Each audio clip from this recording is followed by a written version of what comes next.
एक जैसा नहीं रहा। कितना सुंदर कहा है, जिंदा रहने के लिए भोजन जरूरी है। जिंदा रहने के लिए जम के बोलो जरा, भोजन जरूरी है। पर भोजन से ज्यादा जरूरी है पानी। बोलो सही है? जम के बोलो जरा, सही है?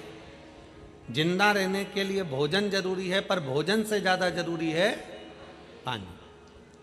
पर पानी से भी ज्यादा जरूरी है वायु। जिंदा रहने के लिए भोजन जरूरी है, भोजन से ज्यादा जरूरी है पानी, और पानी से ज्यादा जरूरी है वायु। अगर तुम्हारी श्वास में तुम्हें हवा ही नहीं मिले और तुम्हें कहीं पैक कर दिया जाए तो भोजन और पानी का क्या करोगे? जिंदा रहने के लिए भोजन बहुत जरूरी है, और भोजन से ज्यादा जरूरी है, बोलते जाओ, पानी, और पानी से ज्यादा जरूरी है वायु, और वायु से भी ज्यादा जरूरी है तुम्हारी आयु। क्या जरूरी है? आयु। यह वायु से ज्यादा जरूरी है। समान 100 वर्ष का है, पल की खबर नहीं, आयु इतनी थी। खाने के लिए डब्बों में बादाम भरी पड़ी हुई है, पूरी अलमारियां रकम से भरी पड़ी हुई है, धन दौलत पड़ा हुआ है, और मालूम पड़े प्राण छूट गए। आयु इतनी थी। क्या करोगे उस संपदा का? फैक्ट्री का, दुकान का, व्यापार का, व्यवसाय का, साड़ियों का, गहनों का, कपड़ों का करोगे क्या? गाड़ी और बंगले का करोगे क्या? तो भोजन से ज्यादा जरूरी है पानी, पानी से ज्यादा जरूरी है, बोलते जाओ, वायु, और वायु से ज्यादा जरूरी है आयु। बस जैसे वायु से ज्यादा जरूरी आयु होती है, उसी तरह हम जब भगवान के मंदिर में जाते हैं, कथा सुनने के लिए जाते हैं, शिवालय में जल चढ़ाने के लिए जाते हैं, तुम कितना भी श्रृंगार कर कर चले जाओ, तुम स्नान कर कर चले जाओ, बिना स्नान के चले जाओ, तुम जैसे भगवान के पास जा रहे हो वो अपनी जगह पर है। तुम भगवान को चांदी का लोटा में पानी ले जा रहे हो, कि तांबे के लोटे में ले जा रहे हो, कि स्टील के लोटे में ले जा रहे हो, कि मिट्टी के लोटे में ले जा रहे हो, ये तुम्हारे ऊपर निर्भर है। पाँव में चप्पल पहनकर जा रहे हो कि नहीं पहनकर जा रहे हो, तुम्हारे ऊपर निर्भर है। तुम कुछ करो ना करो, पर सबसे ज्यादा जैसे मनुष्य की जिंदगी में आयु जरूरी है, उसी तरह परमात्मा शंकर की सेवा में मन बहुत जरूरी है। मन अगर लग गया तो परमात्मा में।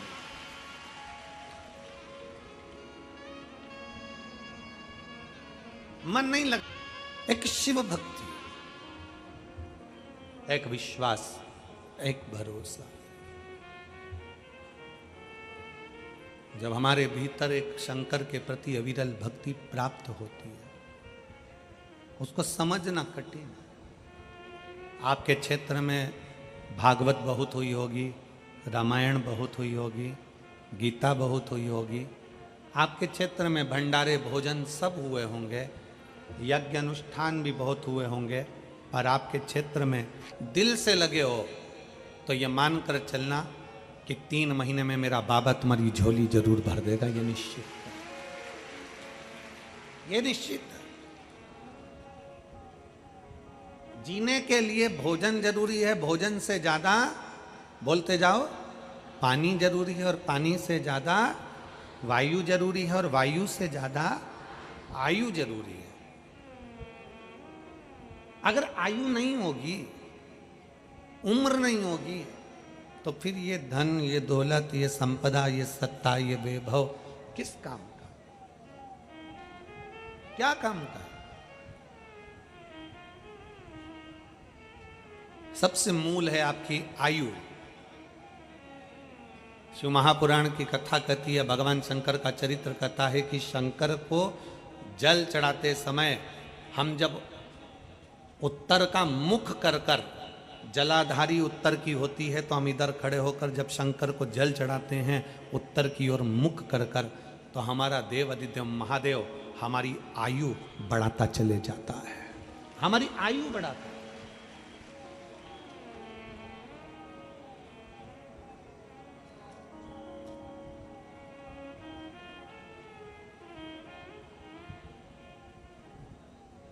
शंभू का भजन, शिव का स्मरण। शंकर को पाने के लिए तुम आभूषण पहनो, वस्त्र पहनो और सुंदर वस्त्र पहनो और सुंदर आभूषण धारण करो, या सुंदर वस्त्र धारण करो, या सुंदर सुंदर पादुका धारण करो, या अच्छी चप्पल या अच्छा मेकअप धारण करो, तब शिव मिलेंगे? ना ना, शंकर को पाने का सबसे सुंदर तरीका है निर्मल मन सो मोहि पावा। निर्मल मन होना चाहिए। और प्रत्येक घर के अंदर छोटा सा छोटा एक शिवलिंग होना चाहिए। शिवलिंग की आकृति या अंगुष्ठ को खड़ा करो, हाथ रखो, इससे बड़ा शिवलिंग अपने घर के अंदर ना हो। इससे जितना छोटा छोटा छोटा छोटा होगा उतना फलदायी। लोग कहते हैं क्या शंकर का शिवलिंग घर में रखेंगे तो रोज पूजन की जरूरत पड़ेगी? शिव महापुराण की कथा कहती है अगर शंकर का शिवलिंग तुम्हारे घर के अंदर है, तुम 5 दिन के लिए 10 दिन के लिए कहीं चले गए, तुमने उसका स्नान नहीं कराया, कोई बात नहीं, तुमने उसकी पूजन नहीं करी, कोई बात नहीं। शंकर का शिवलिंग अगर घर के अंदर है, आप 1 महीने के लिए कहीं चले गए, शिवलिंग घर में है, उसकी पूजन नहीं हो रही, जल नहीं चढ़ रहा, कुछ नहीं चढ़ रहा, कोई बात नहीं।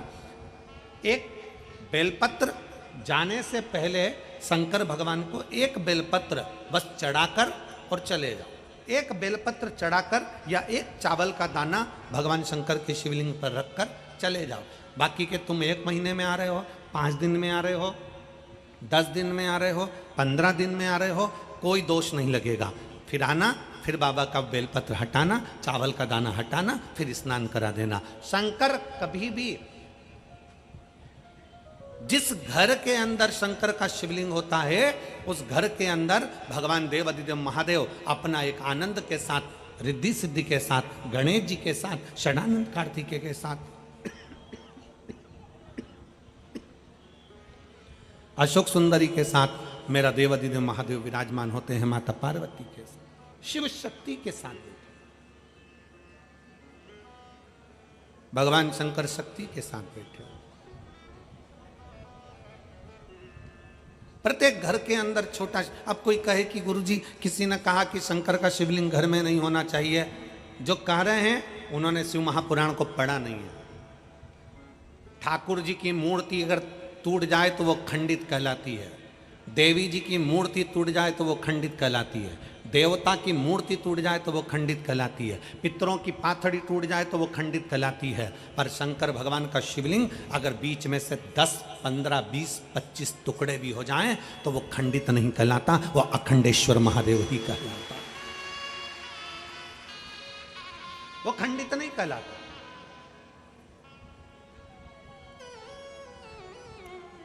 कोई कहता है हमारे घर में, हमारे मंदिर में शिवलिंग है वो टूट गया है गुरुजी, हम उसे बदल दे। काहे को बदल दे?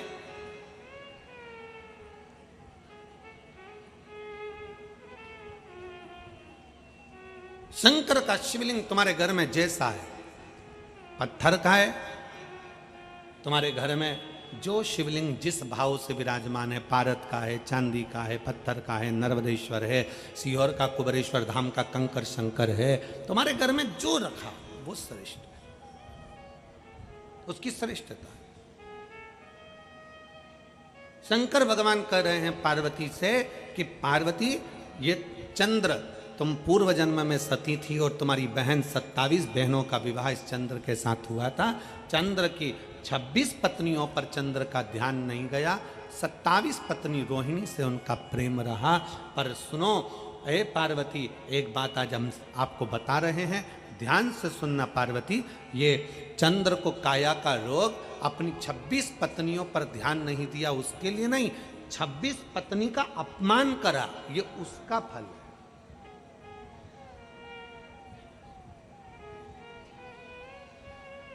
छब्बीस पत्नी का जो अपमान किया गया है ये उसका भोग है।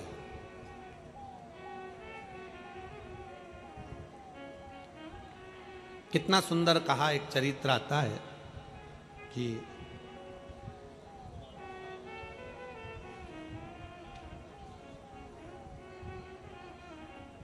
एक भगवान को भजने वाला एक व्यक्ति बहुत भजता था, बहुत भगवान की भक्ति में इतना रमा रहता था, इतना भजन करता था। उसकी शादी हुई, घर में धर्मपत्नी आ गई। अब शादी होने के बाद जब पत्नी घर में आई और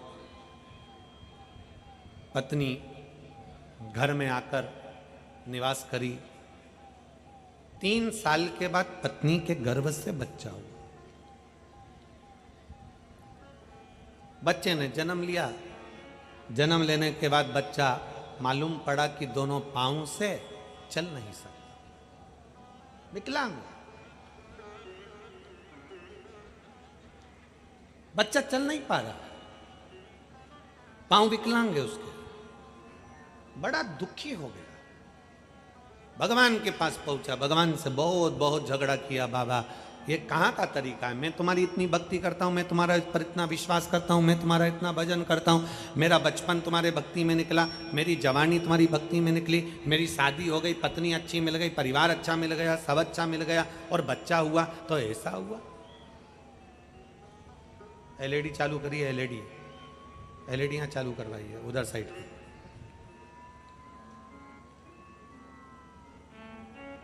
अगर बच्चा हुआ तो मेरा बेटा हुआ और उसके पांव नहीं है, विकलांग है, विकलांग। बच्चा हुआ तो ऐसा, बड़ा दुख होया, बड़ा बड़ा तकलीफ है। अब रोज मंदिर जाता और रोज भगवान से झगड़ा करता, रोज मंदिर जाता और रोज भगवान से झगड़ा होता। प्रतिदिन मंदिर जाए, प्रतिदिन झगड़ा करे, भगवान बोले नहीं कुछ। अब की बार उसको इतना गुस्सा आया कि उसने अपना सिर शंकर भगवान के शिवलिंग से भड़कना, शंकर के शिवलिंग से अपना सिर फोड़ना प्रारंभ कर। शिव जी प्रकट हुए। क्या बात है, क्या हो गया? मैं आपका भजन करता हूं बचपन से, भगवान आपका भक्ति कर रहा हूं, 1 लोटा जल समर्पित करता हूं, पूजन करता हूं, आराधना करता हूं। शादी हो गई, मेरी पत्नी आ गई, मेरी पत्नी के गर्भ से बच्चा हुआ, वो दोनों पांव से विकलांग है।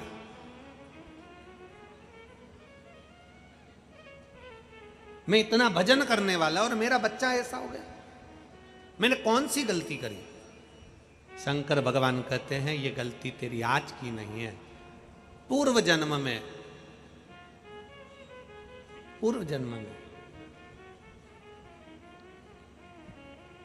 तू एक किसान था, एक किसान का बेटा पूर्व जन्म में तू था, और खेत पर तेरी धर्म पत्नी भोजन लेकर आई थी, और वो भोजन तेरी पत्नी ने खेत पर रख दिया था। मेड़ पर, खेत की मेड़ पर भोजन रख दिया। तू खेत में काम पर लगा हुआ था, इतने में पत्नी भोजन को रख कर आवाज लगाकर चली गई, और तूने दूर से देखा कि कोई कुत्ता तेरे भोजन को खा रहा है। तो गुस्से में लाल होकर कि एक तो दिन भर थक गया और ऊपर से भोजन भी कुत्ता खा गया। डंडा लेकर भागा और उस कुत्ते के दोनों पांव तूने तोड़ दिए, दोनों पांव। कुत्ता विकलांग हो। तू कहता है कि मैंने कौन सा कर्म करा? ये पूर्व का कर्म का भोग है। वही कुत्ता तेरे घर में जन्म लेता है और विकलांग होकर जन्म लेता है, उसकी सेवा तुझे करना पड़ती है। मत बुरे कर्म कर बंदे वरना पछताएगा, भगवान की आंखों से तू बच नहीं पाएगा, तू बच नहीं पाएगा। अरे ओ अज्ञानी मत कर नादानी, तेरे कर्म का फल भी तू ही पाएगा, जैसा किया तूने तेरे आगे आएगा। मत बुरे कर्म कर बंदे वरना पछताएगा, भगवान की आंखों से तू बच नहीं पाएगा, तू बच नहीं। हमारे कर्म कैसे हैं ये हमको नहीं मालूम, हमने पूर्व में क्या करा ये हमको ज्ञात नहीं है, हमने पहले जन्म में क्या करा ये हमको मालूम नहीं है। बस हमें लगता है कि हम आज, इसलिए आपको कहते हैं किसी के चक्कर में मत पड़ो, शंकर जी के दरवाजे पर जाकर शंकर के शिवलिंग पर एक लोटा जल चढ़ाओ। क्यों? विधाता का काम है भाग्य लिखना, शंकर जी का काम है भाग्य को पलट देना। विधाता का काम है भाग्य लिखना, पर महादेव का काम है भाग्य को, विधाता के लेख को पलटना। ये कोई नहीं पलट सकता। ब्रह्मा जी लेख को नहीं पलट सकते, भगवान विष्णु लेख को नहीं पलट सकते, 33 कोटि देवता लिखे हुए लेख को नहीं पलट सकते। केवल पलटेगा तो केवल एक देव अधिदेव महादेव ही पलटे, महादेव पलटे। उसका कारण क्या है? किसी ने हमसे पूछा कि गुरुजी ये बताओ कि आप कहते हो कि महादेव लेख पलट सकते हैं, बाकी का कोई नहीं पलट सकता, उसका कारण क्या? उसका कारण केवल इतना है कि ब्रह्मा जी ब्रह्म लोक में, भगवान विष्णु बैकुंठ लोक में, इंद्र इंद्र लोक में, गरुण गरुण लोक में, वरुण वरुण लोक में, शंकर भगवान कहाँ के अधिपति हैं? पृथ्वी के। मृत्यु लोक का अगर कोई अधिपति है तो शिव है। तुम्हारी कोई फाइल है उत्तर प्रदेश की, और तुम कहां जा रहे हो? मध्य प्रदेश। हमारी फाइल निपटाओ, निपटेगी? अरे बोलो तो जम के नहीं। क्या कहेंगे? भैया तुम उत्तर प्रदेश जाओ ना, तुम्हारी फाइल तो उत्तर प्रदेश की है, तुम्हारा केस उत्तर प्रदेश का है, सब कुछ उत्तर प्रदेश का है, तो तुम मध्य प्रदेश क्यों आए? तुम राजस्थान क्यों आए? तुम्हारा केस तो वहां का है, वहां निपटो तुम। फाइल है मध्य प्रदेश की और जा रहे हो तुम बिहार। अरे भैया फाइल तुम्हारी मध्य प्रदेश की है तो मध्य प्रदेश में निपटेगी। चोरी का मामला है तो चोरी का मामला वहीं निपटेगा, मर्डर का मामला है तो वहीं निपटेगा, कोई दूसरी जगह तो ये नहीं निपट सकता। तुम्हें जाना है तो वहीं जाओ, वहीं पर निपटेगा। उसी तरह उत्तर प्रदेश की फाइल उत्तर प्रदेश में निपट रही है, मध्य प्रदेश की फाइल मध्य प्रदेश में निपट रही है, राजस्थान की फाइल राजस्थान में निपट रही है। ये प्रदेशों को बांटा क्यों है? उसका बांटने का कारण है कि आप इतना क्षेत्र संभालो और यहाँ का कार्यभार आप देखो, कौन सी फाइल निपटाना है, क्या करना है, क्या लिखना है, क्या नहीं करना है, ये आपके ऊपर है, ये आपके ऊपर निर्भर कर। उसी तरह फाइल दी गई है, पृथ्वी पर जन्म लेने वाले जितने भी मनुष्य हैं, पृथ्वी पर जन्म लेने वाले जितने भी जीव हैं, जलचर थलचर वायुचर, पृथ्वी पर अगर एक चींटी भी जन्म लेगी, झिंगुर भी जन्म लेगा, कीड़ा भी जन्म लेगा, मनुष्य भी जन्म लेगा, पृथ्वी पर अगर जन्म लिया है तो इन सब की फाइल मेरे देव अधिदेव महादेव के पास है, वो पलट देगा, पलट देगा। यहां की फाइल शिव के पास।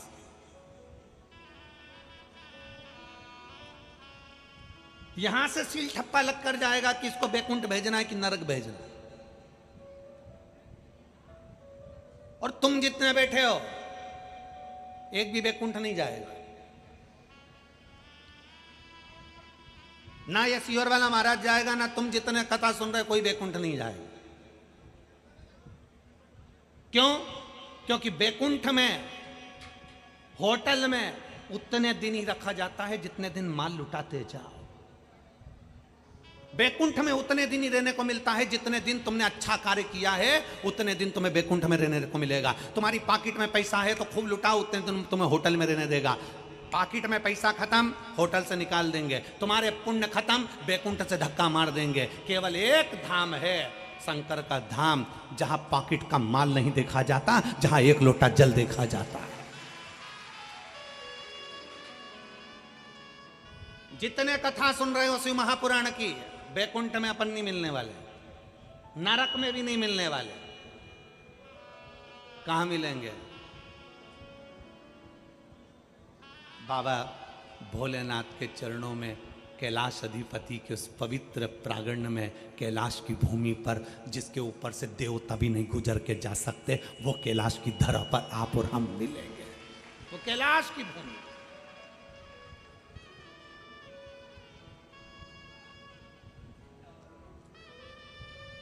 जिसपे से कोई उल्लंघन कर भी नहीं जा सकता।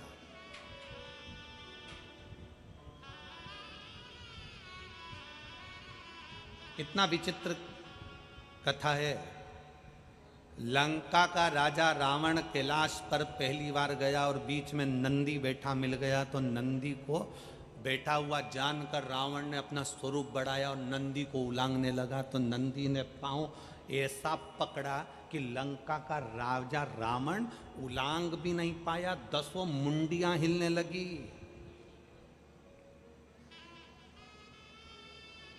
घबराने लगा, थर थर कांपने लगा लंका का राजा रावण। तो रावण ने किसको याद करा, किसको बुलाया? लंकाधिपति रावण ने शंकर भगवान को नहीं। जब रावण का पांव नंदी ने जकड़ दिया, पांव हिल नहीं पाया, लांग कर जा रहा था। यहां तो सीधी सीधी बात है, शंकर जी के जलाधारी में से जो जल निकलता उसको नहीं लांगते। शिव महापुराण की साक्षी में ये सामने ये शंकर जी की ये व्यासपीठ है। ये व्यासपीठ से ये सामने जितना बड़ा मंच बना हुआ है, मंच के सामने की जितनी जगह होती है, हमारे चाहे पीएसओ हो, पुलिस के जवान हो, चाहे कार्यकर्ता हो, आपको इधर से इधर नहीं जाने देते। जगह खाली है, आप जा सकते हो, पर इधर से हम इधर नहीं जाने देते। भागवत हो आप खूब निकलो, रामायण हो आप खूब निकलो, गीता जी हो आप खूब निकलो, पर शिव महापुराण की कथा हो उसके सामने का ये भाग खाली रखा जाता है, क्योंकि यहाँ नंदी बाबा की ये 5 दिन की कथा, 7 दिन की कथा बैठकर श्रवण करता है।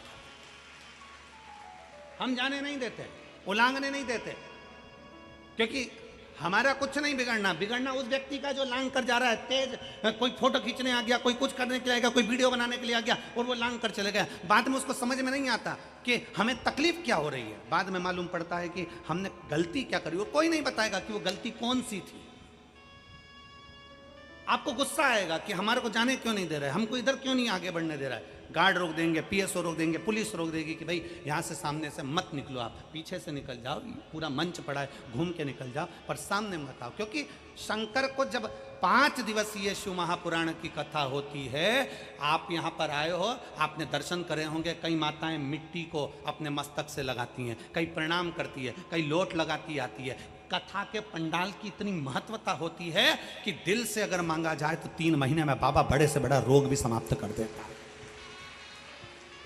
और हीरे की चूड़ी पहनने वाले, करोड़पति सोने की चूड़ी पहनने वाले भी इस पंडाल में आगरा से आके पड़े हुए हैं, राजस्थान से आके पड़े हुए हैं, फिरोजाबाद के लोग पड़े हैं, मैनपुरी के लोग पड़े हुए हैं। पंडाल के अंदर जिनके आगे पीछे 4-4, 5-5 नौकर घूमते हैं, वो भी इस पंडाल में बैठकर केवल कथा श्रवण करने के लिए बैठे हैं।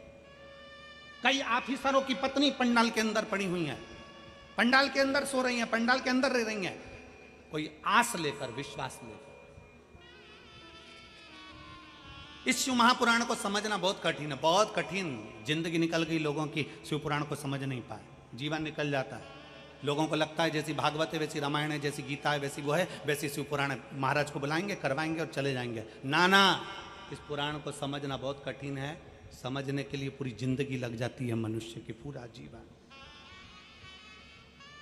पूरा जीवन। शिव तत्व को जानना, शंकर को पहचानना। नंदी का पांव जकड़ गया कि रावण का पांव जकड़ गया, रावण पांव नहीं हिला सका। रावण ने चीखा, चिल्लाया, खूब आवाज लगाई, कोई ना आया। आखिरी में रावण ने देखा मैं किसको बुलाऊं। शंकर जी को तो मिलने जा रहा था, स्मरण नहीं था, किसको बुलाऊं रावण ने विचार करा। तब लंकाधिपति रावण ने मंदोदरी को आवाज लगाई।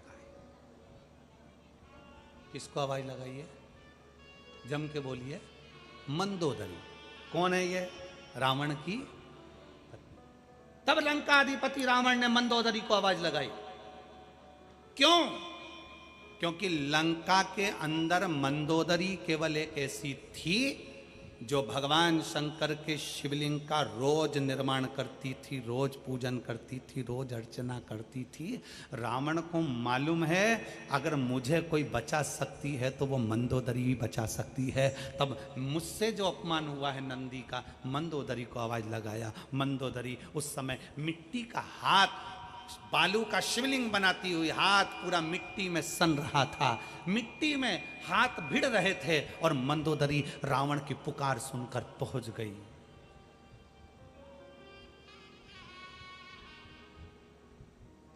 मंदोदरी ने जो देखा, स्वामी क्या हुआ? रावण कहते मेरा पांव, मैंने सोचा ये बैल बीच में है तो इसको लांग कर चले जाऊं, इसने मुझे रोकना चाहा परंतु मैं लांग कर जा रहा था, इसने मुझे पकड़ लिया, छोड़ नहीं रहा, पांव जकड़ लिया। मंदोदरी मुस्कुराकर नंदीश्वर की ओर देखकर हाथ जोड़कर प्रणाम करती है। केवल हाथ जोड़े थे मंदोदरी ने और नंदी ने मंदोदरी के हाथ पर बालू रेत मिट्टी लगी हुई देखी कि ये वो बालू रेत है, ये वो मिट्टी है जिससे मंदोदरी रोज पार्थिव शिवलिंग का निर्माण कर कर पूजन कर कर विसर्जन करती है। आज उस मिट्टी का हाथ लेकर मंदोदरी आई थी और वो मिट्टी का मात्र एक कण हाथ जोड़ते समय जमीन पर गिर गया था, उसका स्पर्श नंदी को हो गया था। उस स्पर्श से नंदी ने पांव को छोड़ दिया, मात्र एक स्पर्श। क्या है पंडाल की मिट्टी, क्या है कथा श्रवण करने की भक्ति, क्या भगवान का भजन, क्या स्मरण, क्या पूजन। क्यों रात रात लोग सोते हैं? क्यों कथा का चौथा दिन शिवरात्रि होता है, 7वें दिन की कथा में छठा दिन शिवरात्रि होता है? क्यों, किस लिए? रात रात भर लोग रात भर सफर करते हैं और रात भर सफर कर कर आखिरी के दिन की कथा सुनने के लिए पंडाल के सामने पहुंच जाते हैं, क्योंकि उनको मालूम है जैसे घर के मेहमान जाते हैं तो घर के बच्चों को कुछ देकर जाते हैं, उसी तरह आखिरी दिन मेरा बाबा जाता है तो कुछ ना कुछ देकर जाता है। समझने वाला समझ गया, जो ना समझा वो गया। उसको पहचानना कठिन है। चलेंगे और विराम की ओर पहुंच जाएंगे। बहुत छोटे से जीवन में मानव की देह प्राप्त करने के बाद हमें अपना कर्म भी करना है, परिवार को भी संभालना है, नाते रिश्तों को भी देखना है और भगवत भजन भी करना है।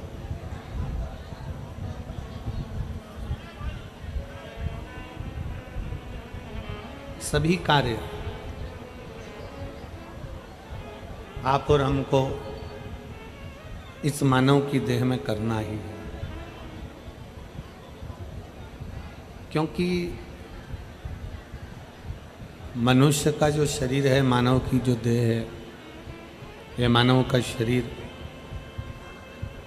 मानव की देह पूर्व में जो हमारे कर्म किए होते हैं, पूर्व के हमारे जो कर्म होते हैं उसका भी हमको भोग भोगना रहता है और कुछ नया कर्म कर कर आने वाला जीवन भी संवारना रहता है।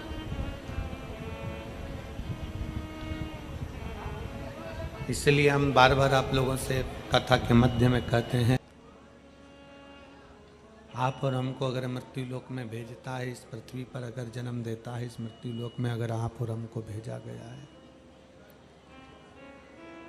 तो कुछ हमारे लिए अच्छा सोच कर ही भेजा हो, कुछ हमारे लिए श्रेष्ठ सोच कर ही भेजा हो।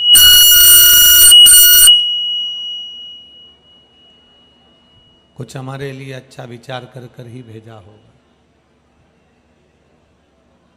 एक बगीचे में बहुत सारे फूल लगे हुए हैं, बगीचे के अंदर ढेर सारे फूल हैं, कोई सुगंधित भी है, कोई बिना सुगंध का भी है, कोई अच्छा भी है, कोई बुरा भी है। शिव कथा कहती है, भगवान शंकर का चरित्र कथा है, शिव महापुराण की कथा कहती है। बगीचे में बहुत फूल हैं। कोई पुष्प सुगंधवान है, कोई पुष्प दिखने में सुंदर है, कोई पुष्प खाने में सुंदर है, कोई पुष्प सुगंध से आनंदित है, कोई पुष्प देखने में अच्छा नहीं लगता, कोई जहरीला होता है, कोई कैसा होता है। शिव महापुराण की कथा कहती है जैसे बगीचे में बहुत पुष्प हैं, सबका कलर अलग है, सबका रंग अलग है, सबकी सुगंध अलग है, सबका स्वरूप अलग है, कोई मीठा है, कोई कड़वा है, कोई अच्छा है, कोई जहरीला है। उसी तरह भगवान की इस पवित्र भूमि पर, परमात्मा की इस पृथ्वी पर, इस धरा पर आप और हम सब पुष्प की तरह हैं। बगीचे में अच्छा पुष्प लगा, आप उसके करीब में चले गए। बेकार पुष्प था, आप उससे दूरी बना ली। संसार अच्छे और बुरे दोनों से बना हुआ है, इसमें अच्छे भी मिलेंगे और बुरे भी मिलेंगे। अब आपको निर्भर करता है, आपकी दृष्टि पर निर्भर करता है, आपके विचारों पर निर्भर करता है कि आप अच्छों के पास में जाएंगे कि बुरों के पास। आप श्रेष्ठ के पास जाएंगे कि अनश्रेष्ठ के पास जाएंगे।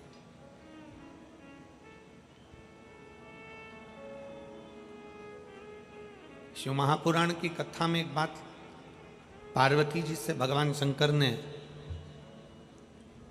जब चंद्र को काया के रोग से मुक्त किया, शिव जी का नाम जब सोमनाथ हुआ, सोमेश्वर हुआ, तब पार्वती जी से भगवान शंकर ने कहा कि पार्वती, ये चंद्र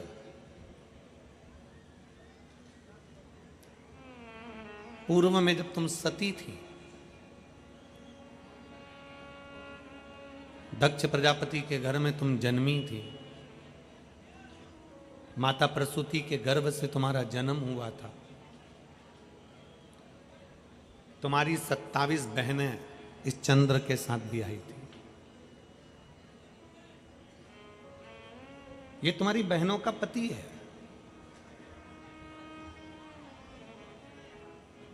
पार्वती, तुम्हारा पूर्व का जो जन्म था, जिस जन्म में तुम सती थी, दक्ष प्रजापति के घर में तुम्हारा जन्म हुआ था और तुम्हारी 27 बहनें चंद्र के साथ भी आई थी। और चंद्र एक के प्रति आसक्त रहा, रोहिणी के प्रति, बाकी के प्रति आसक्ति नहीं थी उसकी।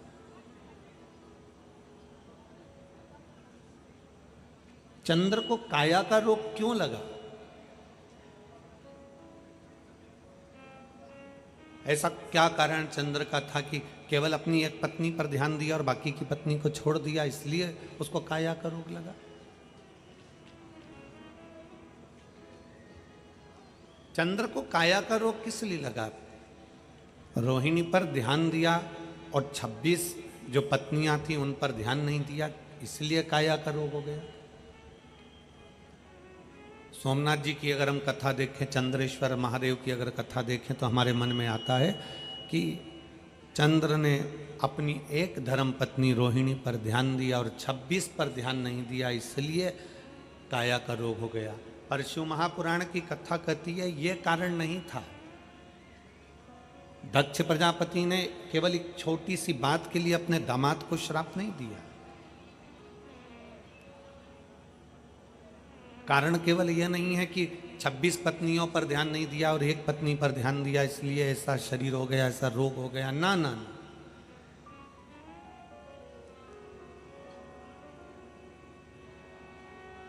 भगवान शंकर कह रहे हैं पार्वती, रोग का कारण केवल इतना सा था कि 27 पत्नियों में से एक रोहिणी को चंद्रदेव ज्यादा चाहते थे, 26 को नहीं चाहते थे। कोई बात नहीं, 26 को नहीं चाहते ना, कोई बात नहीं। इसमें श्राप का कोई कारण नहीं बनता, इसमें श्राप देने का कोई कार्य नहीं बनता। फिर पार्वती जी ने पूछा तो फिर इनको श्राप क्यों लगा? मेरी बहन के पति चंद्रदेव को श्राप क्यों लगा? तो भगवान शंकर ने कहा पार्वती, उनको श्राप लगने का कारण केवल इतना सा था, तुम एक पत्नी को चाहो मना नहीं, 26 को तुम ना चाह रहे हो कोई बात नहीं, पर 26 का अपमान तो मत करो। 26 को अपशब्द तो नहीं कहिए, 26 की निंदा तो न करिए। आप अपनी पत्नी को चाहो मना नहीं है, पर बाकी का अपमान तो ना किया जाए।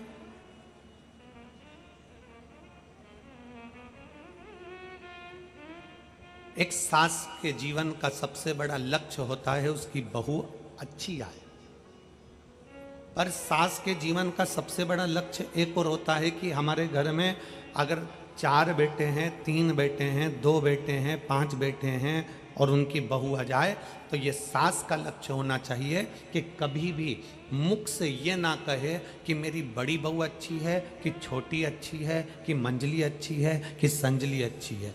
अपनी दृष्टि में रखो कि कौन कैसा है, पर अपने मुख से कभी किसी एक बहू को श्रेष्ठ बताते हुए बाकी की बहुओं की बुराई जिंदगी में ना करी जाए, वो हमारे जीवन का दुख का कारण बन जाता है, वो हमारे तकलीफ का कारण बन जाता है। चंद्रदेव को काया का रोग क्यों हुआ? चंद्रदेव ने अपनी पत्नी रोहिणी को ज्यादा प्रेम करा इसलिए काया का रोग हुआ? नहीं नहीं नहीं, चंद्रदेव को कारण काया का रोग इसलिए हुआ क्योंकि चंद्र 26 जो पत्नियां थी, 27 में तो प्रेम था, 26 पत्नियों का अपमान कर देते थे। 4 लोग बैठे हैं, 4 लोगों में जैसी पत्नी पानी लेकर आई अपमान कर दिया, हर कुछ कह दिया, अपशब्द कह दिए, चिल्ला कर दौड़ दिए, कुछ कहने में आ गया, कुछ बोल दिए। शिव महापुराण की कथा कहती है, अगर किसी ने कोई गलती करी है तो उसके कानों में जाकर कहिए कि तुमने ये गलती करी है।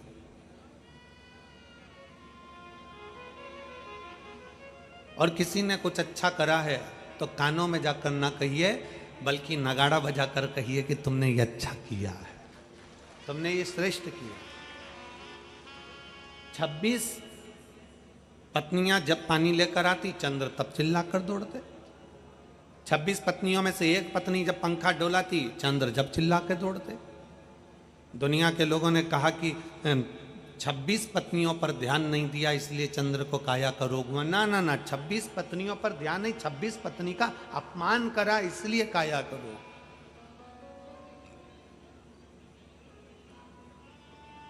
चंद्रदेव सभा में बैठकर हमेशा कहते थे, तुम मुझे जानती नहीं हो, मेरी सुंदर काया पर तो दुनिया मोहित हो जाती है, तुम मुझे देखती नहीं हो।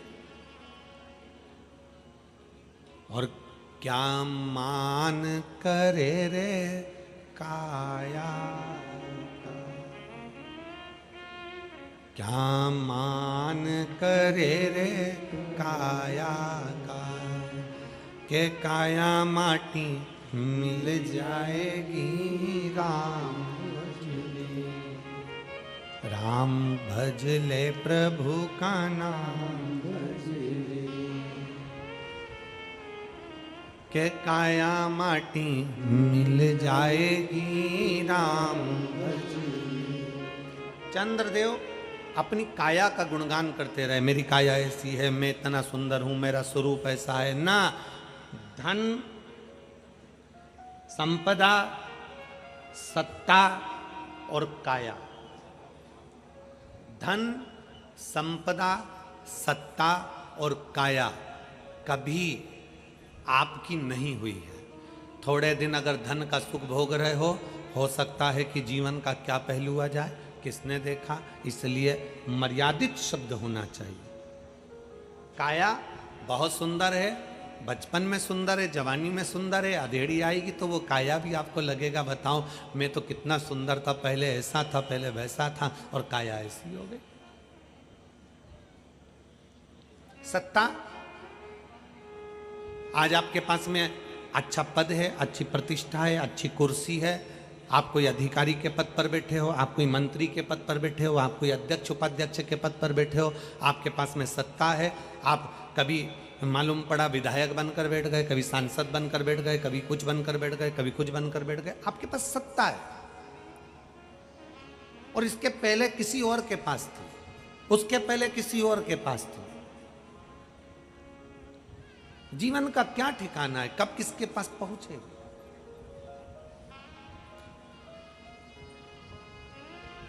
धन वैभव हमारे भीतर जब जागृत होती है, विश्वास को हम जागृत करते हैं, भरोसा हमारे भीतर जब जागृत होता है तो क्यों ना शुभ।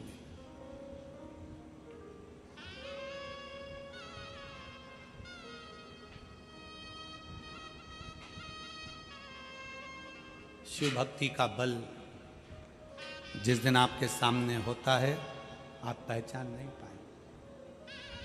घर में छोटा सा शिवलिंग है, कोई कहता है कि मत रखो, कोई कहे ये मत रखो, कोई कहे वो मत रखो।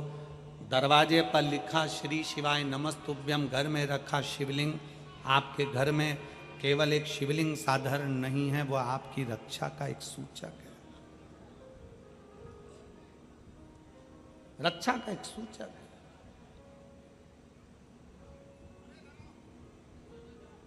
जो पहचान गया वो पहचान गया, जो नहीं पहचान पाया वो दरा की दरा रहे। अमृत लूटा फिरोजाबाद की इस पवित्र भूमि पर 5 दिवसीय शिव महापुराण में खूब खूब कुबेर भंडारी लूटाने के लिए आया। जिसने लूटना लूट लिया, जो नहीं लूटा बाद में पछताया। जो समझ गया कि शिव तत्व क्या है, जो जान गया शंकर की अविरल भक्ति क्या है, वो जान। पार्वती अपमान के सूचक में ये चंद्रदेव को काया का रोग हुआ है। काया रोग होने का कारण कोई दूसरा नहीं, काया रोग होने का कारण है किसी का अपमान।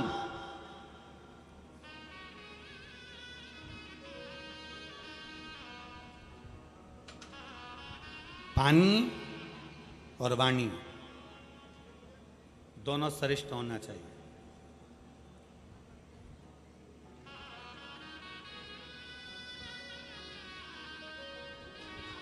तुम्हारे घर में आरओ लगा है क्या? जम के बोलो जरा। अच्छा,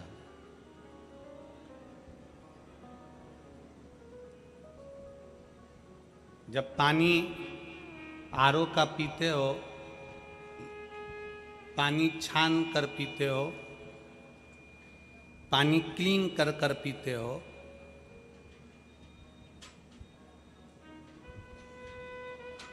क्यों पीते हो? कि हम अगर बेकार पानी पिएंगे तो हमारा शरीर बेकार हो जाएगा।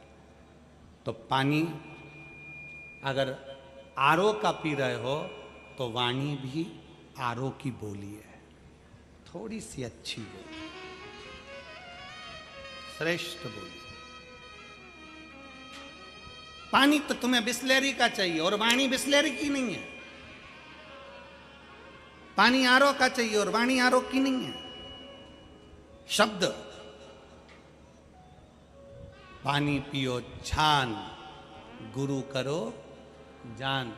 हम कहते हैं पानी पियो छान और वाणी बोलो जान। वाणी भी बोलना तो ऐसी बोलना कि किसी का दिल ना दुख जाए, किसी के हृदय को ठेस ना पहुंचे। अपनी चित्तवृत्ति से कुछ वाणी ऐसे। शिव महापुराण के अंतर्गत हम लोगों का 5 दिन की कथा है, तो शुरू के 2 दिन हम नहीं मिलते, पर अगर नीचे जैसे हम अम्मी भैया के रुके हैं या जहाँ हम रुकना हुआ अर्चिटादिक में, जहाँ भी मैनपुरी में हम जहाँ किसी के कोरे मकान में शर्मा जी के रुके थे, ऐसे कहीं पर भी हमारा जहाँ रुकना होता है, वहाँ हम जब नीचे से निकलते हैं बहुत लोग खड़े रहते हैं, बहुत लोग खड़े रहते हैं, सबसे मिलना होता है। भाई प्रणाम प्रणाम प्रणाम प्रणाम करा और निकलते चले। ज्यादा मिलना नहीं होता। कारण क्या होता है कि क्या बोलें, जो कुछ बोलना है शिवपुराण बोलती है। आप अपना दुख हमको आकर बता दोगे कि हमारे पाँव में तकलीफ है, कोई कह देगा मेरे बेटे को तकलीफ है, कोई कहेगा मेरी बेटी को तकलीफ है, कोई कहेगा मेरी बहू को तकलीफ है, कोई कहेगा मेरा इसको तकलीफ है। तो हम किसी का दुख मिटाने के लिए पैदा नहीं हुए। हमारा दुख तो कुछ महादेव मिटाते हैं, तो आपका दुख भी वो महादेव ही मिटा सकते हैं।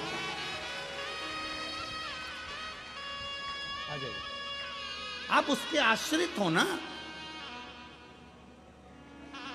आप उसके भरोसे चलिए।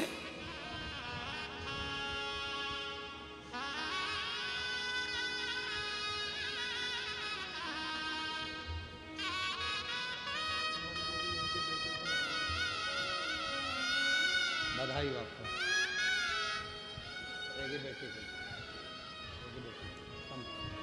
बधाई। श्री शिवाय। आप उसके आश्रित हो जाओ।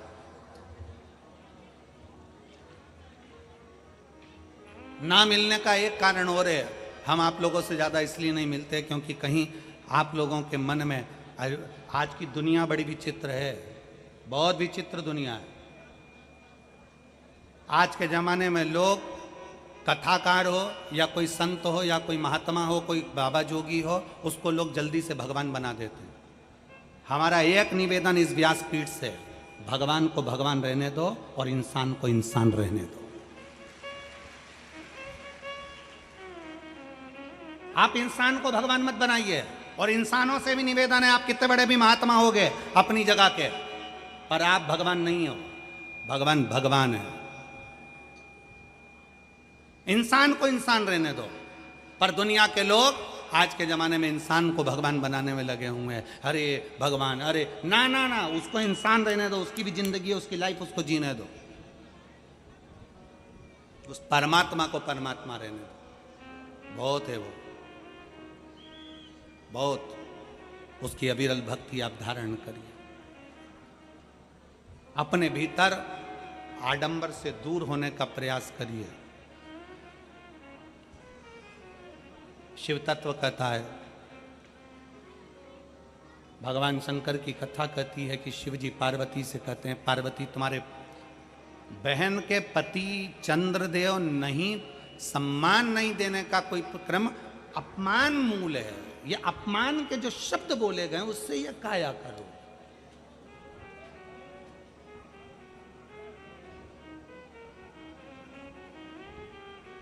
और बड़ी मुश्किल से मिली है काया, बहुत भाव से भगवान ने तुमको दी है, इसको श्रेष्ठ बनाए। क्या मान करे रे काया का, क्या मान करे इस काया का, पानी में डूबना, समाप्त हो जाना। काजू खाओगे, बादाम खाओगे, गुलाब जामुन खाओगे, इमरती खाओगे, भजिया खाओगे, पकोड़ा खाओगे, चाहे कुछ भी खाओ, तुम्हारी मर्जी है, पर आखिरी में तो राख का ढेर होना ही है। कैसे भी लो।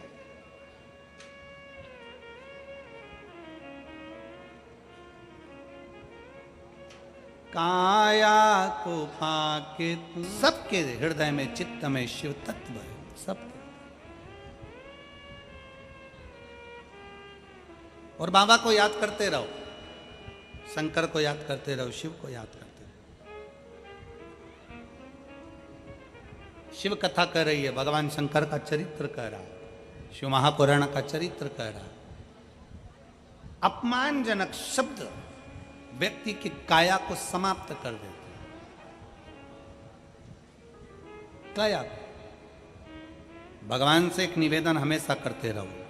शंकर जी के मंदिर में जाना, शिव जी से कहना, बाबा तूने इतना वैभव दिया है ना, इतनी जायदाद दी है ना, इतना धन दिया है ना, इतनी संपदा दी है ना, तूने दुकान दी, परिवार दिया, घर दिया, बच्चे दिए, सब कुछ दिया, अब आयु दे, थोड़ी उम्र बढ़ा दे, जिसका भोग में भोग सकूं। और उस उम्र में एक चीज और लिख देना कि कहीं तेरी अगर शिव पुराण की कथा हो तो उस पंडाल में बैठकर सुन सकूं, ऐसी उम्र हो।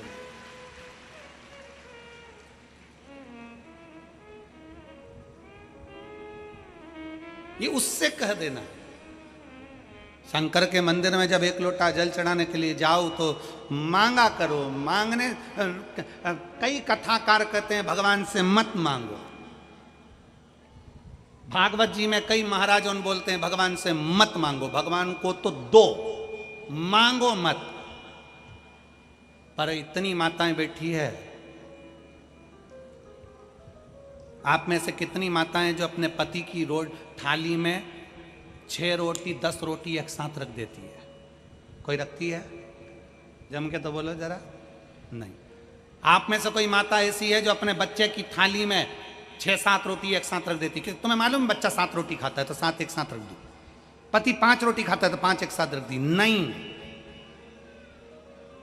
पत्नी अपने पति की थाली में पूरी रोटी नहीं रखती, मां अपने बेटे की थाली में पूरी रोटी नहीं रखती। उसका कारण केवल इतना है कि पति आवाज लगाकर कहे आज दाल अच्छी बनी है, ला एक रोटी और लेकर आ, तो पत्नी खुश होती है। बेटा भोजन करने बैठे और आवाज लगा कर कहे मम्मी, मां, मम्मी, मां, मां अंदर से पूछे बोल क्या हो गया, आज गोभी की सब्जी अच्छी बनी है, एक रोटी और ला दे। मां खुश हो जाती है कि मेरे बच्चे को आज सब्जी अच्छी लगी। उसी तरह दूसरे कथाकार कहते हैं भगवान से मत मांगो, पर शिव महापुराण की कथा कहती है शंकर हमारा बाप है और शक्ति हमारी मां है, 50 बार मांगो। शिव हमारा बाप है, शंकर हमारा पिता है, और मां दुर्गा भवानी अष्टभुजा धात्री, मां चामुंडा, मां जगत धात्री, मां दुर्गा हमारी मां है। और बाप और मां से मांगने में पीछे नहीं हटना चाहिए। क्यों हटे? हम किसी दूसरे से थोड़ी ना मांग रहे हैं, हम दूसरे से नहीं मांग रहे हैं। मायके का मतलब क्या होता है मालूम है तुम लोगों को? अरे बोलो तो जम के बोलो जरा। मायका मतलब जो भी कुछ है मेरी माँ का, मैं जाऊंगी और मेरा मन पड़ेगा तो मैं ये भी लाऊंगी वो भी लाऊंगी, और घर के लोगों से कह के मेरे को ये ला के दे दो, मुझे ये ला के दे दो, मुझे ये कांच का गिलास दे दो, मुझे ये मूर्ति दे दो, मुझे ये कटोरा दे दो, मुझे ये सामान दे दो। मायका अपने माँ के दरवाजे पर जा रहे हैं, अपने पिता के दरवाजे पर जा रहे हैं।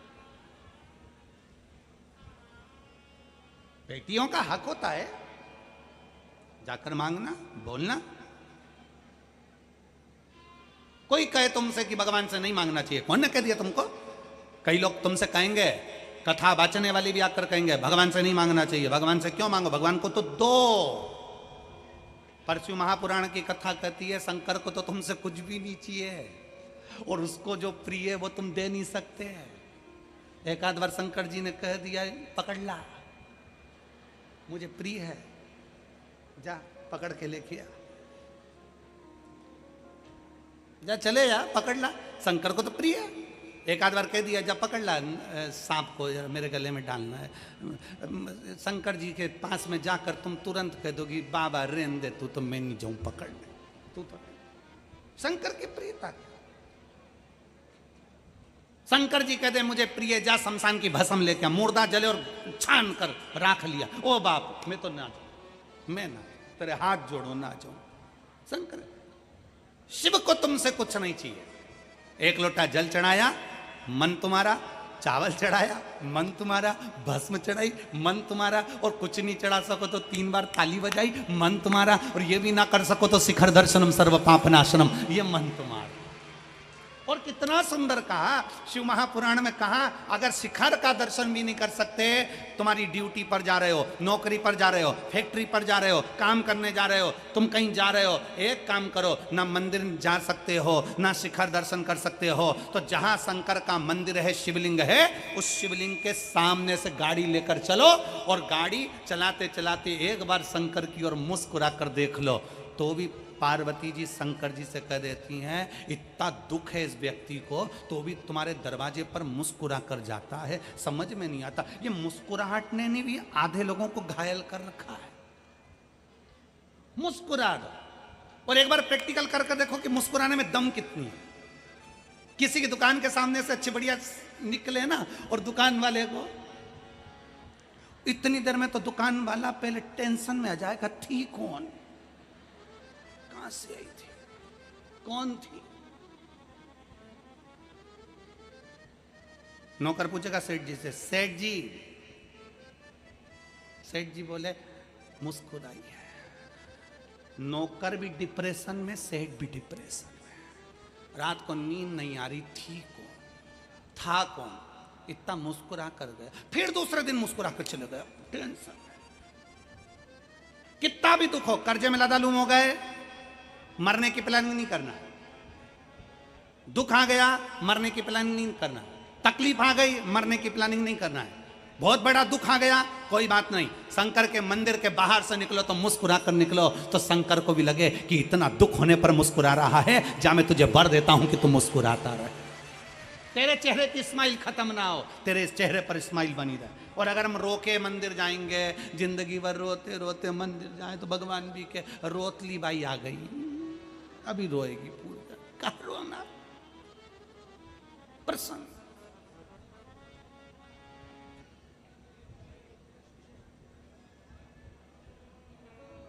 ये हमारी भाग्य का आनंद है, सुखमय आनंद लीजिए। शंकर के मंदिर में, परमात्मा की चौखट पर, भगवान के दरवाजे पर कई मिलते हैं हमारे को, कई लोगों की वीडियो भी बहुत सारी आती है, भगवान के मंदिर में खड़े हैं, आंख में से आंसू ढलक रहे हैं उनके, भगवान भी मन में सोचे तू मुझे दुखी करने आया है कि सुखी, थोड़ा मुस्कुरा के आया कर मेरे पास में, क्योंकि मेरा नाम तू जानता है कि लोग मुझे मुस्कुराहट से पहचानते हैं। भगवान कृष्ण की मूर्ति देखना मुस्कुराती अच्छी लगती है, राधा जी मुस्कुराती अच्छी लगती हैं, राम जी मुस्कुराते अच्छे लगते हैं, जानकी जी मुस्कुराती अच्छी लगती हैं, ब्रह्मा मुस्कुराते अच्छे लगते हैं, विष्णु मुस्कुराते अच्छे लगते हैं, शिव मुस्कुराते अच्छे लगते हैं। एक भी भगवान की मूर्ति ऐसी नहीं है कि भगवान रोता मिला हो, भगवान मुस्कुराते हैं। क्यों? क्योंकि जिंदगी के पड़ाव में राम जी कहते हैं मैं पृथ्वी पर आया था, रोने का मौका मिला था, पर मैं मुस्कुरा कर आगे बढ़ता चले गया। कृष्ण अवतार में आया, खूब रुलाया, पर मैं मुस्कुरा कर आगे बढ़ गया। जिंदगी में पड़ाव में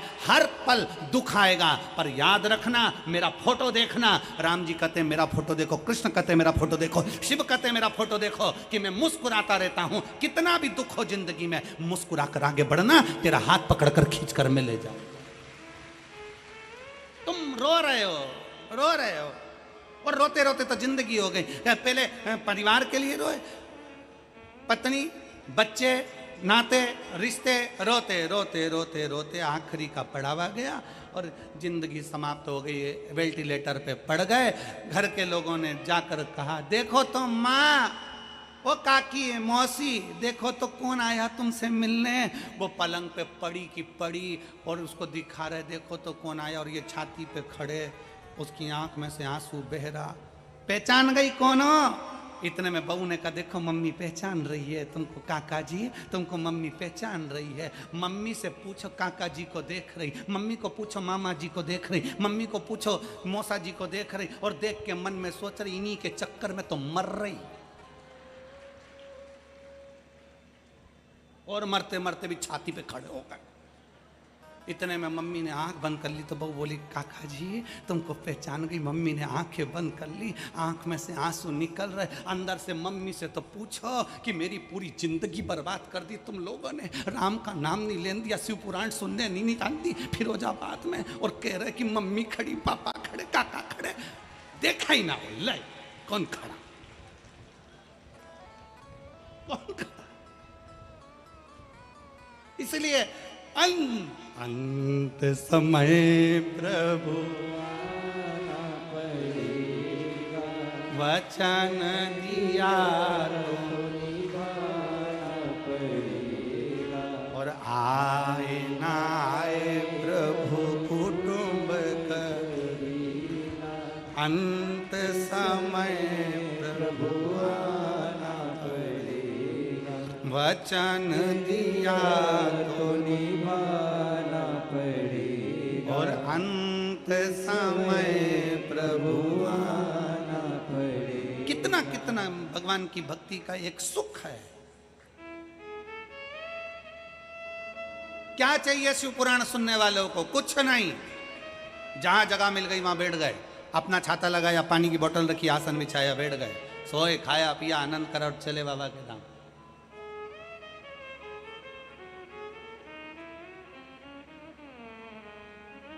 भागवत कराओगे ना, रामायण कराओगे ना, गीता कराओगे ना, प्रवचन कराओगे ना, तो बहुत सारी व्यवस्था करना पड़ेगी। सबके रुकने की व्यवस्था, सोफा लगाओ, कुर्सी लगाओ, टेबल लगाओ, ये लगाओ, वो लगाओ, पानी दो, ये दो, वो दो, सम्मान करो, सत्कार करो, आओ साहब, बैठो साहब, जाओ साहब, करो साहब। शिव पुराण एक ऐसी है कि शिव पुराण के चक्कर में लोगों को अपने मोबाइल तक बंद करना पड़ते हैं। कोई आ नहीं जाए, के नहीं जाए, हमको बिठाओ साहब, इसलिए मोबाइल तक बंद करना पड़ते हैं। आओ, पंडाल खुला है, बैठो, पंडाल में जगह मिल जाए तो ठीक, नहीं तो अपना छाता, अपनी पानी की बोतल और अपना आसन लगाओ, अलमस्त से भजन करो, स्मरण करो, कथा सुनो और खूब प्रेम से बाबा का नाम लेकर झोली भर भर कर खूब लेकर जाओ और बाबा से पसार कर कहना, मैंने तेरे ही भरोसे, ओ बाबा तेरे ही भरोसे, हवा बिच उड़ती जावांगी, बाबा डोर मैं कटी जावांगी, भोले मैं तेरी पतंग, शंभो मैं हवा बिच उड़ती जावांगी, बाबा डोर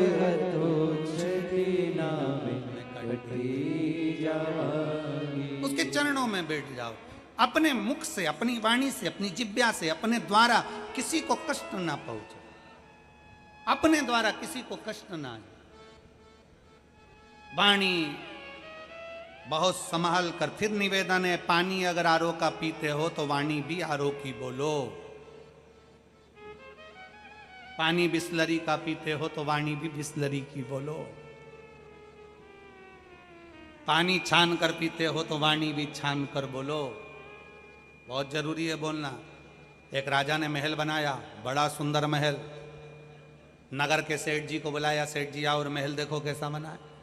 सेठ जी आकर महल देखे, महल देखते सी सेठ जी ने कहा, महाराज महल तो अच्छा बना है पर दरवाजा छोटा रख दिया। से राजा ने पूछा दरवाजे से क्या उन्हें आना जाना ही तो है। सेठ जी बोले, अरे महाराज तुमने दरवाजा छोटा रख दिया, जब तुम मरोगे तो तुम्हारी अर्थी कैसे निकलेगी। राजा को तो कांटे से खून नहीं, गुस्से में लाल हो गया कि ये तो मेरे मरने की बात कर रहा है, मेरे मकान के मुहूर्त पे, मेरे मकान के मुहूर्त पे मरने की बात करता।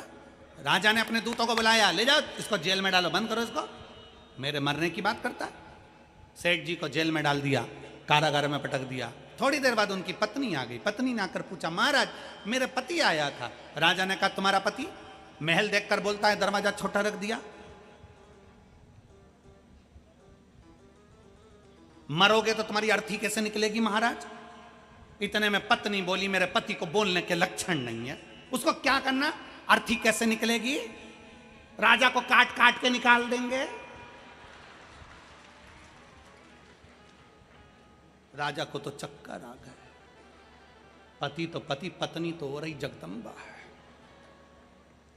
राजा ने कहा, इसको भी लेकर जाओ, इसको बोलने के लक्षण नहीं, बंद करो इसको, लेकर थाने में। उसको भी जेल में बंद कर दिया। थोड़ी देर बाद उसका बेटा आ गया। बेटा बोला, महाराज मेरे माता पिता आए थे। राजा ने कहा, तेरे पिताजी को बोलने के लक्षण नहीं और तेरी माता को बोलने के लक्षण नहीं। पिताजी बोले, महल अच्छा बनाया, दरवाजा छोटा रख दिया, महाराज जब तुम मरोगे तो तुम्हारी अर्थी कैसे निकलेगी, और तेरी माँ क्या के काट काट के निकाल देंगे। इतने में बेटा बोला, महाराज ना तो मेरे बाप को बोलना आता है, ना मेरी माँ को बोलना आता है, उनको क्या करना, अर्थी कैसे निकालेंगे, राजा को अंदर ही जला देंगे।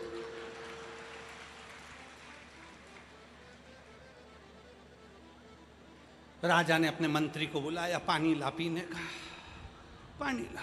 मंत्री ने पानी पिलाया। बोलो महाराज। महाराज बोले, इनके खानदान में मुझे लगता है सबकी क्वालिटी एक जैसी है, सब एक जैसी। वाणी ऐसी बोलिए जो मन का आपा खोए, पर आज के जमाने में वाणी ऐसी बोलिए जो जम के झगड़ा होए, पर उससे मत बोलिए जो तुमसे तगड़ा हो।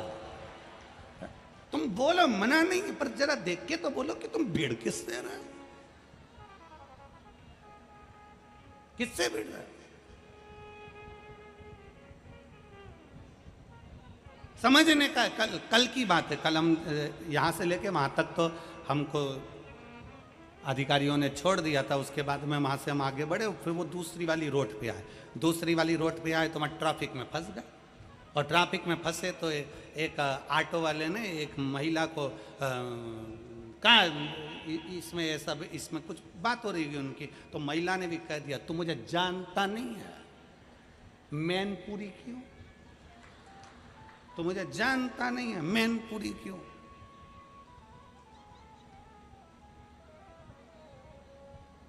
अब पता नहीं मैनपुरी में ऐसा क्या था, तो ऑटो वाले ने जी जी बैठो।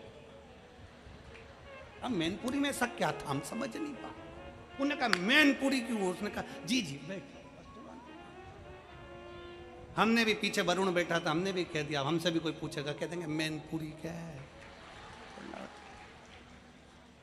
बोलना मत। अब शिव तत्व की प्राप्ति भगवान को पाने के लिए सबसे सुंदर है। आपके पास कुछ नहीं है देने के लिए, मत दो। भगवान शंकर को आप रिझाने के लिए केवल अपनी मुस्कुराहट भी दे सकते हो। भगवान को प्रसन्न करने के लिए आपके चेहरे की स्माइल भी शिव को प्रसन्न कर सकती है। मुस्कुराओ प्रेम से। बाबा वो योग ऋषि रामदेव बाबा तो सवेरे सवेरे हंसने की तुम लोगों को बोलते भी हैं कि हंसो ठाका लगा। लोग गार्डन में हंसते हैं पर वैसे नहीं हंसते। और फिर निवेदन है, सेल्फी में स्माइल देने से अच्छा है सेल्फ स्माइल रही है, खूब मुस्कुराई, प्रसन्न। एक फोटो के लिए कितनी जरा सा फोटो, कितना भी दुख होना फोटो खिंचवाने के लिए तुरंत इतनी जोरदार स्माइल, बढ़िया दिखना चाहिए। किसी ने पूछा ये तुमने क्यों खींचा, डीपी में लगाऊंगी। हमने भी मन में सोचा जब तक जिंदा हो ना मुस्कुराते रहो, डीपियां बदलते रहो, बाद में डीपी भी नहीं बदल पाओगे, फोटो जैसे लग जाओगे, डीपी भी नहीं बदल पाओगे, एक जैसा फोटो रहेगा, एक जैसा फोटो। मुस्कुरा रहे हो, एक चेन गले में पड़ी है, टोपी लगी है और गले में प्लास्टिक के फूल की माला और दीवार पे टंगे उत्तर दक्षिण, तो मुस्कुरा। और पंखा चलता है जब माला हिलती है, माला हिलती है। माला इसलिए हिलती है क्योंकि सास फोटो में टंगे टंगे कहती है बेटा हम भी जोड़ जोड़ के टंग गए, तुम भी टंग जाओगे।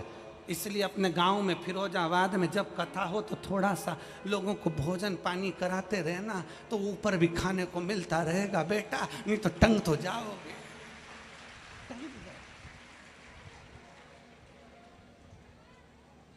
मुस्कुरा लो अभी जिंदगी, और नहीं तो अंत तो जाना ही है।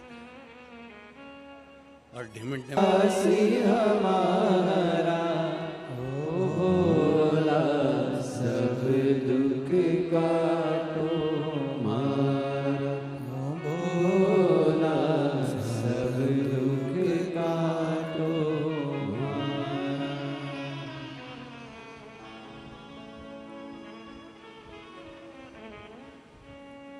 भगवान देवादिदेव महादेव का पावन चरित्र कह रहा है, शिव तत्व कह रहा है।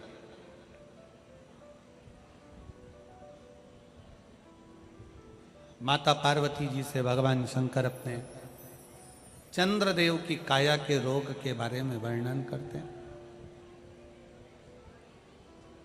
पार्वती, चंद्र की काया तो दक्ष प्रजापति ने बिगाड़ दी श्राप देकर।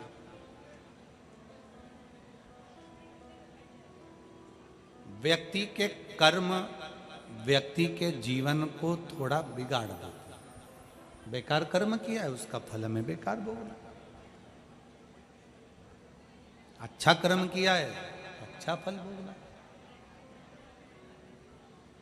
थोड़ा सा कर्म के अनुसार हमारा आने वाला समय हमें भोगना ही पड़ता है। पार्वती, चंद्रदेव ने जो अपनी 26 पत्नियों को जो अपशब्द कहे हैं, जो ताने दिए हैं, जो उनका अपमान करा है, उसके कारण बस उनको ये काया का रोग हुआ। पर सुनो पार्वती, अब आपको लगा होगा, पार्वती जी आपको लग रहा होगा कि शंकर भगवान की काया, फिर भगवान चंद्रदेव की काया फिर शंकर जी ने ठीक क्यों कर, किस लिए काया क्यों ठीक? ऐसा कौन सा पुण्य चंद्रदेव का आ गया था कि फिर काया का रोग ठीक हो गया? जब दक्ष प्रजापति ने श्राप दिया है कि जिंदगी भर तुम्हारी काया ठीक नहीं होगी, तो वो काया ठीक फिर कैसे होगी? अब जरा विचार करिएगा, जब लगा कि ये काया ठीक नहीं हो सकती तो फिर काया ठीक कैसे हो सकती है? जब इतना बड़ा रोग हो गया, तकलीफ आ गई, बीमारी पड़ गई, फिर वो कैसे ठीक हो सकता? आप और हम गुनगुनाते हैं, भोलेनाथ दया करना, मैं तेरे भरोसे हूँ, मेरे बाबा दया करना, मैं तेरे भरोसे हूँ, ना घर के भरोसे हूँ, ना परिवार के भरोसे हूँ, ना घर के भरोसे हूँ, ना परिवार के भरोसे हूँ, मेरे बाबा दया करना, मैं तेरे भरोसे हूँ, भोले बाबा दया करना, मैं तेरे भरोसे हूँ। पार्वती जी, चंद्र की काया का रोग समाप्त होने का एक कारण और है। क्यों समाप्त हो गया? जब इनको श्राप था कि काया का रोग हो गया, तो फिर काया का रोग समाप्त कैसे हो सकता है? काया का रोग ठीक कैसे हो सकता है? कैसे समाप्त हो सकता है? कई लोग कहते हैं गुरुजी, शिव महापुराण में कोई जड़ी बूटी है क्या? शिव महापुराण में कोई बेल भभूति है क्या? नहीं, ना जड़ी बूटी है ना बेल भभूति है। शिव महापुराण में आपका विश्वास और शंकर पर चढ़ाया गया एक लोटा जल और श्री शिवाय नमस्तुभ्यम, बस यही है। आप अपने घर पर रहकर शंकर को अपने घर के पास में जो शिवालय हो वहां जाओ, एक लोटा जल चढ़ाओ, शंकर की भक्ति, श्री शिवाय नमस्तुभ्यम जप, शंकर का गुणगान, शिव स्मरण।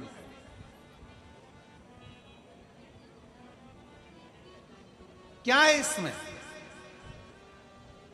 कहीं भटकना नहीं है, आप कहीं नहीं जाना।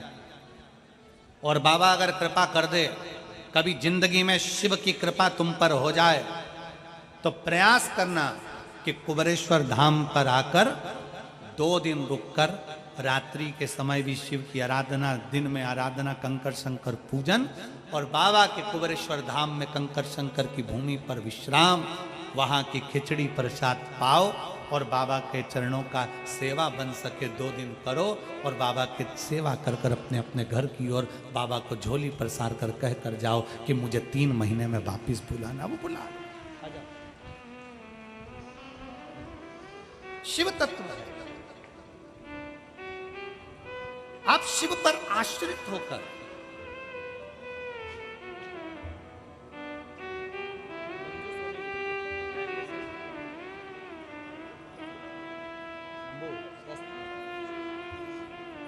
रो नहीं, बाबा से प्रार्थना करो, सब अच्छा है। ठीक है बेटा?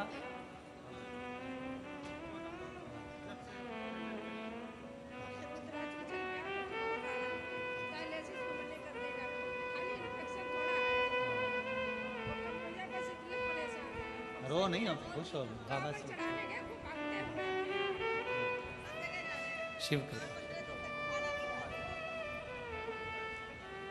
कहा डॉक्टर ने डायलिसिस अब बंद कर दिया है और कह दिया अब डायलिसिस की जरूरत नहीं है, आराम है। यही शिव भक्ति है आप, यही शिव भक्ति। एक विश्वास अपने भीतर प्रकट करिए, एक भरोसा अपने भीतर प्रकट करिए, और जब विश्वास भरोसा हमारे भीतर दृढ़ होगा तो शिव क्यों ना मिले, क्यों ना मिले। शिव कथा कर रही है, भगवान शंकर का चरित्र कर रहा है। पार्वती, चंद्रदेव की काया का रोग ठीक होना कठिन था क्योंकि दक्ष प्रजापति का श्राप था, पर चंद्र की काया का रोग ठीक इसलिए हुआ क्योंकि चंद्र देव ऋषि नारद से जाकर पूछ लिए कि मेरी ये काया का रोग ठीक कैसे कैसे। और चंद्र कहीं भटके नहीं है, चंद्र कहीं विचलित नहीं हुए, चंद्र कहीं भटके नहीं। देव ऋषि नारद ने कह दिया कि बालू के शिवलिंग का निर्माण करो, शंकर की आराधना करो।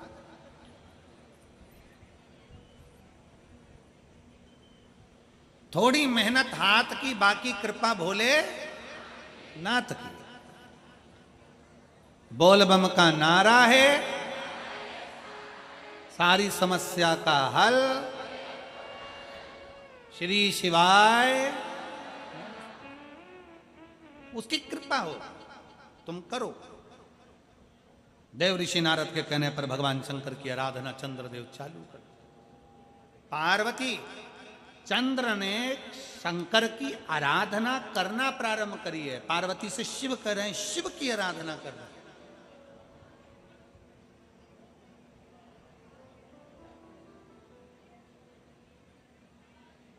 देखिए एक बहुत सुंदर संवाद है। मूर्ति से बड़ा, मूर्ति से बड़ा पूजन का फल है शिव पिंडी का, शिवलिंग का। मूर्ति से बड़ा। वैष्णो देवी में क्या है? 3 छोटी छोटी पिंडियां, लक्ष्मी, पार्वती और सरस्वती। पिंडी का महत्व है। 12 ज्योतिर्लिंग में क्या है? मूर्ति नहीं है। 12 ज्योतिर्लिंग में भी शंकर की शिव पिंडी है, शिवलिंग है। शिव महापुराण की कथा कहती है, पार्वती से भगवान शंकर कह रहे हैं, सुनो पार्वती, मेरे इस स्वरूप से बढ़कर मेरा वो स्वरूप जो भगवान ब्रह्मा और विष्णु ने एक पर्वत को घिसकर एक लिंग की आकृति तैयार करी थी, अग्नि का खंभ प्रकट करा था, संपूर्ण ज्योति एक खंभ के अंदर उन्होंने प्रकट कर दी थी। उसी ज्योति के रूप में मेरा प्राकट्य हुआ और मैं शिवलिंग के रूप में पूजाया। सुनो पार्वती, मेरे इस स्वरूप से बड़ा होता है शंकर का शिवलिंग, अर्थात मेरा एक लिंग स्वरूप, एक पिंडी स्वरूप, वो मुझसे बड़ा।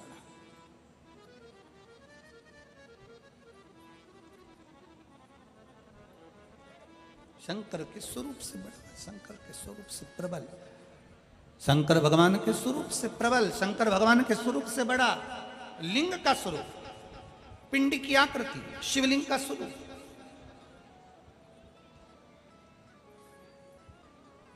देव ऋषि नारद ने चंद्रदेव को कहा कि शंकर की आराधना करो, पर चंद्रदेव ने मेरे इस स्वरूप की आराधना नहीं करी, मेरे चंद्रदेव ने लिंग की आराधना करी, शिवलिंग की आराधना, पिंड की आराधना।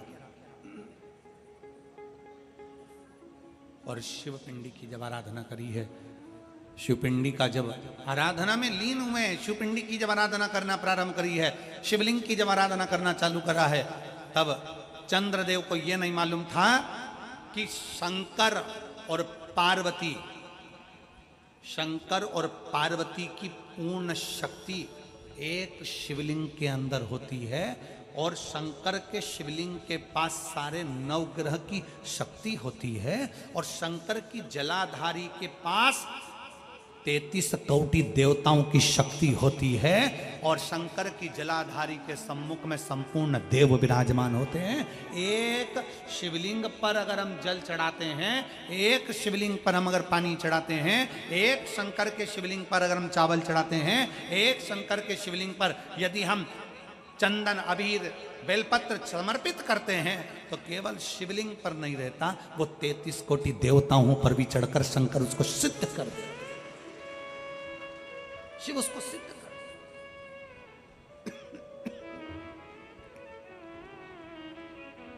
शिव किया।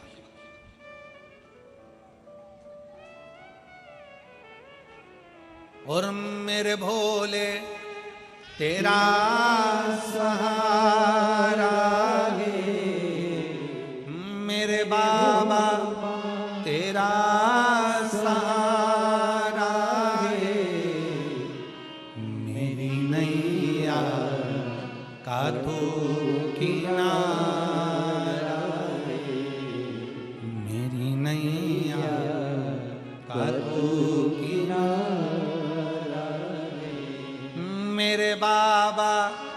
तुझे पुकारा है मेरे भोले, तुझे पुकारा है, मेरी नैया का तो किनारा है, मेरी नैया का तो किनारा है।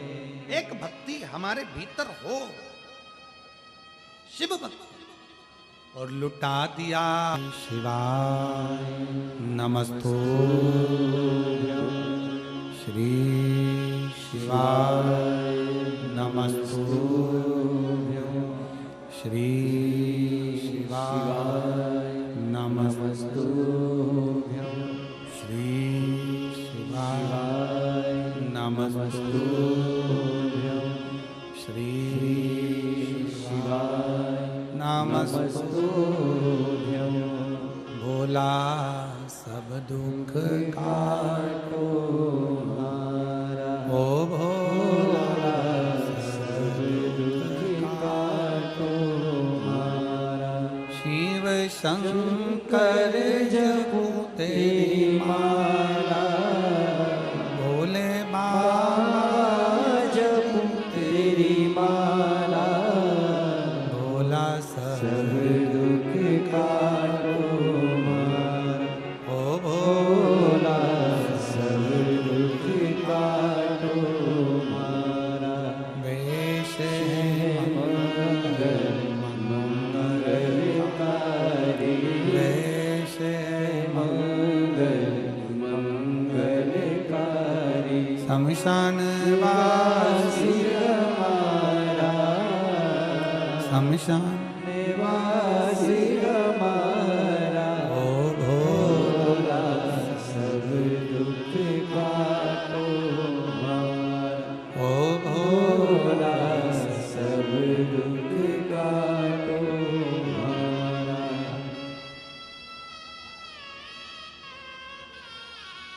भगवान देवाधिदेव महादेव का पवित्र चरित्र। पार्वती शिवलिंग की पूजन मेरे स्वरूप की पूजन से बड़ी है, जो चंद्र ने करी और काया के रोग से मुक्ति पाई। दुनिया में ऐसा कोई रोग नहीं जिसकी दवा नहीं।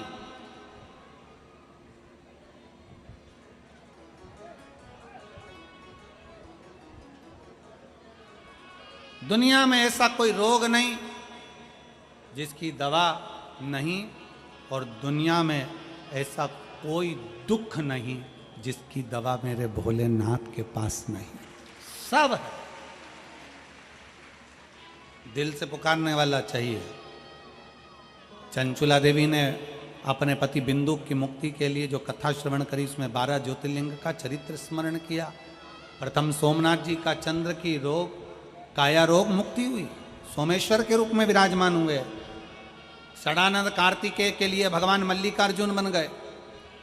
दूषण नाम के राक्षस के संहार के लिए भगवान काल अधिपति महाकाल बन गए। विंध्य पर्वत के उद्धार के लिए मेरे शिव ओमकार बन गए। नर नारायण के तप को देखते हुए भगवान केदार बन गए। भीम का संहार करा तो भीमा शंकर बन गए।